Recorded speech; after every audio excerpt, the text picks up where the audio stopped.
Magandang araw sa lahat.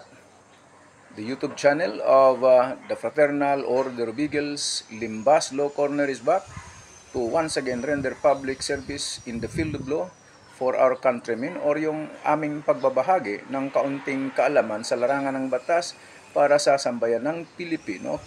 Brought to you by the Limbas Marangal Eagles Club of the Eastern Rizal Region 2 sa pamamagitan ng inyong lingkod na isa ng mga abogado at isang profesor ng maraming law school sa ating bansa. Yung topic ay yung inheritance or mana. Meron na tayong diskusyon ng similar na ganito. Bakit i-discuss? Uli. Well, kahapon kasi, nakatanggap kami ng humingi ng payo. Kasi, itong 3 hectare piece of land, okay, ay di umano gustong ibinta na ng mga apo. So, ang property ito ay pag-aari ng kanilang grandparents na patay na rin. So, ang tanong ko, ilan ba ang anak ng grandparents nila? Siyam. Asan na yung siyam? Ipatay na rin. So, itong mga apo na ang natitira, ang tanong. Okay? Yung grandchildren ba? Meron ba silang right? Meron ba silang karapatan on their own right to inherit from the estate, from the properties of the grandparents? Ang sagot ay no. Yes. Wala silang karapatan on their own right. But, ibig sabihin ba hindi na sila magmamana? Hindi magmamana pa rin. But not on their own right. But by way of representation to their parents. Sabi ko, buhay pa ba ang mga magulang nitong mga apo na to? Patay na rin. Kaya they can inherit. They can inherit from the estate of the deceased grandparents by way of representation. Kundi yan, paghati-hatian nila, right, may problema. May problema. Itong property ito ay hindi naman titled under the torrent system. Pero okay lang. Wala namang masama. Talagang hindi pa natituluhan.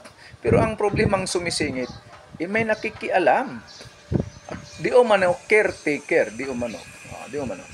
Sabi nga, hindi Yung 3 hectares na yan, yung kalahati, akin yan. Yan na yung problema ngayon. Yung kalahati sa grandparents ninyo, yung 1.5 hectares, ito na yung problema. Okay, kung sana maayos yon, kasi ang problema yung caretaker. Okay, isipin nyo yung caretaker nakialam, mayroon daw siyang share din doon. Ayon sa civil code, okay, tulad nito, once namatay ang may-ari, mamanahin niyang ng mga anak.